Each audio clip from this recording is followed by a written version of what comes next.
Watchers, where we talk about the stories and characters we love and the shows they live in. My name is Ron, and let's talk about Season 2 of the Netflix original Narcos. You can find the review I did for Season 1 up in the cards thing, and that season had a weird reception. Of course, like any other show, some people liked it more, some people liked it less, but most of the discussion was not about the actual show and the story, but about language. A lot of people who natively speak Spanish, my mom included by the way, hi mom, had an issue with Wagner Moura's accent. Moura is from Brazil and apparently has a very noticeable accent when speaking Spanish. And on the other side of that, a lot of Americans who are understandably not used to watching shows with subtitles, as most of the big shows are in English, had an issue with having to read subtitles because the majority of this show is in Spanish. It seems like the only group of people that could collectively enjoy this show were non-Americans, non-Spanish speakers, like me, and I thought it was great. So all of that is still probably true in this season, but I'm interested to know, for you Spanish speakers out there, did you notice any improvement with Moura's accent at all? Okay, so Season 2 picks up right where Season 1 left off. Pablo had just escaped from his palace of a prison, and the hunt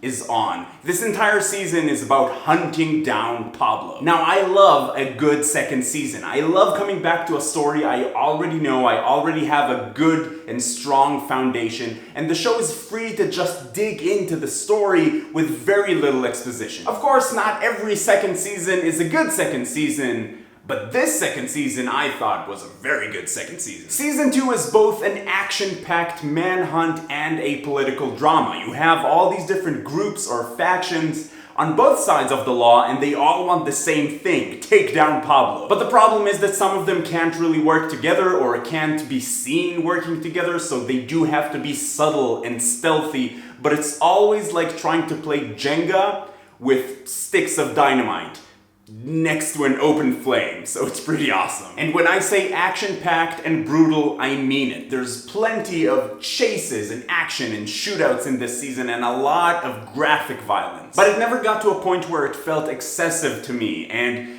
judging from the photos from back then, I mean, it seems that things really did get pretty dark. The method of storytelling in this show is very meta. It's like the show knows it's a TV show. For example, a lot of the time, they'll talk about someone and then they'll show you either a picture or a short video of that person in real life, like from a news coverage or something, and only then will they introduce him in the show. I think that in this season, they pretty much mastered this type of storytelling. In Season 1, it was sometimes a bit weird or created some pacing issues, but this time around, it just works, and it is actually so fascinating to learn what out of all of this actually happened. I also really liked that at the start of every episode, they say this was inspired by real events, but some of it was fictionalized for dramatic effect. It's like they know we're gonna nitpick some stuff, so they're just telling us, listen, chill.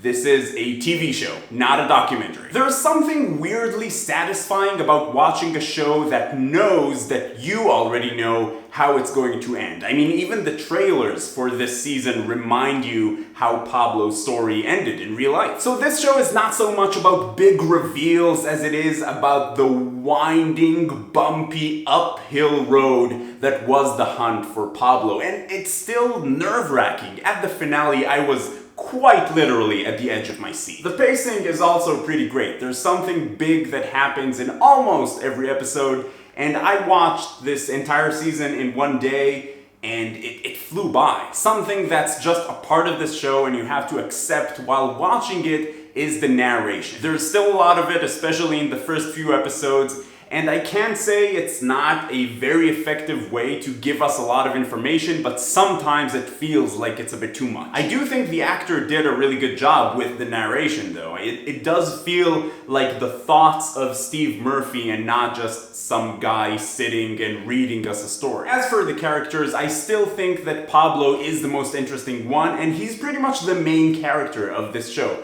The show spends as much time with him as it does with Pena and Murphy, if not more. Pena's character actually gets a bit more of the spotlight this time around. He has to deal with some tough choices of always following procedure or actually getting the job done, and there's a lot of questions about morality and stuff like that. It's good stuff. And finally, and I know I say this about a lot of shows, but it's true, this season looks fantastic. Specifically, the foot chases are always cool and exciting, and you get a lot of awesome drone shots, and just all around, this season was shot beautifully.